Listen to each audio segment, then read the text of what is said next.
Shannon, do you agree with these rankings? Skip, why is this so hard? This should be an indictment on your quarterback. Hold on. Didn't they have him ranked 17th?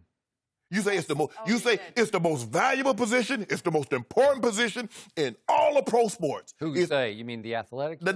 I don't say they. I said this is what you said. Oh, it's the most important. No, but I mean you said they had him ranked 17th. What did he? It was the Athletic. Yes. Okay, he ranked 17th. Yeah, he ranked 17th. Got it. Tier 3? Yeah, good. Keep going. You tell me the quarterback is the most important position. It's the most valuable. More important than a baseball player. It is. More important than the point guard. Yes. Now talk about your quarterback, please. Oh, he healthy. Oh. He healthy. Okay. And with the acquisition, they got D-Jack. They got Malik Jackson. Ooh, on the D-line, got that rotation going again.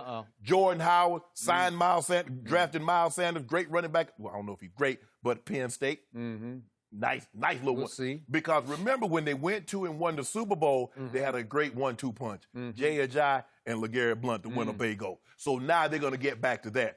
Still got Zach Ertz. Ooh, got another big receiver out of Stanford, Skip. Goddard, tight end. I ain't even mentioned Alshon yet. And did I mention D-Jack? A home run hitter. Easy. I love what they done. And they got it right. Your team. That's an indictment on your team, Skip.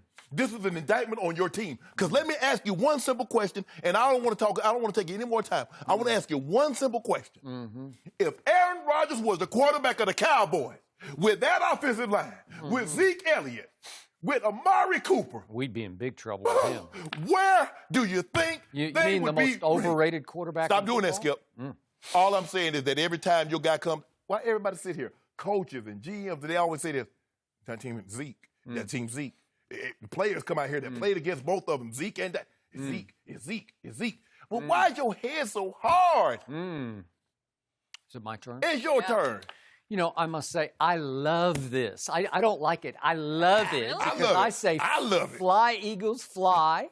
I say the higher the better. Just fly higher and higher with the expectations rising, soaring up into the stratosphere. I want pressure mounting and mounting and mounting, and I want disaster lurking right around the next corner because this team is the most likely to fall on its face this year. I got the Cowboys at that. This is how I have it right now. The Eagles are easily the most overrated NFL team, and my Cowboys have become the NFL's most underrated team, and it just astounds me, but it also makes me happy because it will only motivate my team, and it will only increase, what do you call them, expectations on those Eagles. Which you have failed to meet for a quarter century.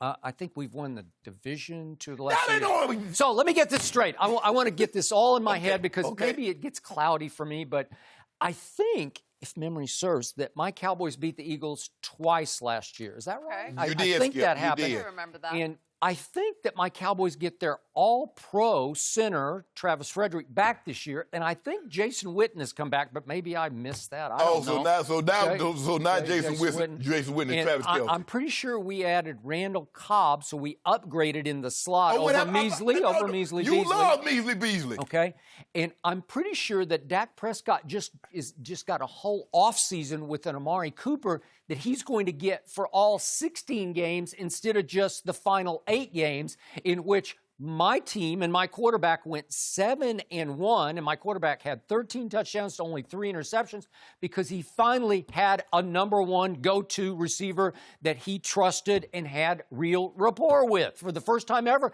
And now he gets a whole offseason with Amari Cooper. He filmed commercials. And now I'm thinking, wait a second. The Eagles vaulted all the way to 3rd? Vaulted, and we're still at 15th. And let me get this straight. Yes, get it straight. The Eagles lost the magic man, Nick Foles, who had a shrine built to him in the Eagles locker room. A shrine. He did have a shrine. And Chris Long felt so bad for building that shrine, he retired. You know, okay?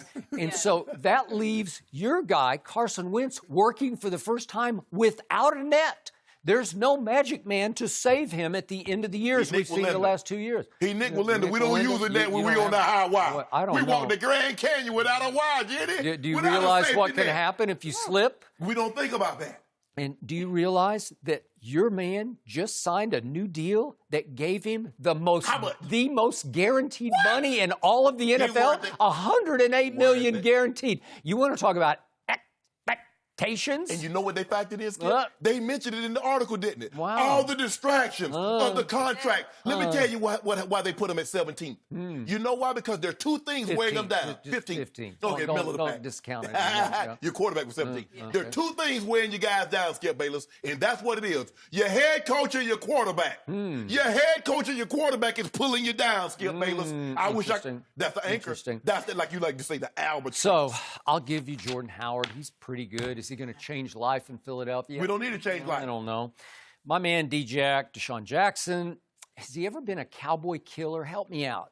He's played him a whole bunch of times in his career, 16 total times. He's 6-10 versus my team. Okay. Never really gashed him for big. Had one big day. Had one 200-yard game, but that was way back in 2010. Well, he would have had another touchdown, but he let it go on the 1 yard line. You remember that Monday night game? That was ancient history. Ancient history. And would you believe that Deshaun Jackson has lost his last 5 games to the Dallas Cowboys? I don't know. And then it brings me back to my quarterback. Would you believe that my quarterback last year, in one game against Philly at Jerry World in the fourth quarter in overtime, he went 17 of 20 for 243 yards just in the fourth quarter in overtime with 3 touchdowns and no interceptions? Think about that, 243. That was a long time ago. Then if we throw in the fourth quarter of the game that he beat Carson Wentz in at Philadelphia that started the roll in the second half of the season, he was a combined 24 of 28 was Dak Prescott in the 2 fourth quarters for 331, 4 touchdowns, and no interceptions. I dare you to go find any division rival quarterback who had a better 2 fourth quarters than Dak had against the third-ranked Philadelphia Eagles. Help me out here because that is off the charts sensational. Do you realize he threw for 331 in 2 fourth quarters? Yeah, but what about the first, second, third of those 2 games? Who won those games? Skip, you won, Skip. Interesting. I don't know what everybody can see it, but Skip, I'm telling you, guys are going. Look, DeMarcus Lawrence has shoulder surgery. He could miss the start of the season. Skip, guys are going to want their money. They just saw Allen Hurns get cut. They put the man in a situation, Skip, 1 week before training camp starts, take a pay cut or else. So Zeke Elliott says, I want my money. You're just making me laugh because all you have, all your ammo is you got distractions because you got contract problems. Baloney, we got no contract problems. That's what happens to the Cowboys. They have not even started yet. That's what happens to the Cowboys. You've got the contract problem because they gave him 108 guaranteed. No. And help me out, how many playoff downs has Carson Wentz played in his life? How about 0? And guess what? Do you realize how tough those Philly fans are? I know I've been to a bunch of games in Philly. And that's the Cowboys' problem. Okay. They're not tough on the quarterback. Oh, really? No. So do you realize what those Eagle fans will do the first time he throws a home interception, Carson Wentz? They'll be thinking to themselves, They're like, why did we let Foles go? You know what they're going to say? It's like, oh, my goodness, he finally threw a pick. After 15 straight touchdowns with no interception, he finally gave him one. Your man is in trouble. And just for the record, I'm going to read again what The Athletic had yesterday. A couple of quotes from anonymous. The first one's from a defensive coordinator. This is about Carson Wentz. I just don't know his ability to read it and have touch passes. I do not yet know if he has the touch and the feel to ascend. I've told you that from day one about your guy. And then the next quote comes from a coach who studied the Eagles this offseason, said, oh, he's damn good and he can run, but he does not play with a calm to him yet.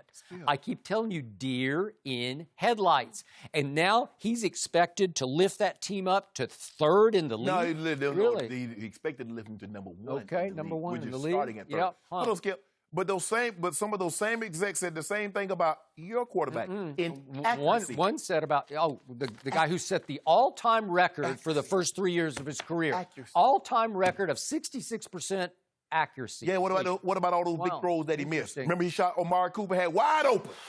Wasn't he supposed to go to overtime? Wasn't supposed to go to overtime. You remember that, Skip? I just remember a lot of touchdown passes. I'm just saying, Skip, all they do. I just remember 7-1 down the stretch. Your head coach and your quarterback is the anchor that's around your neck.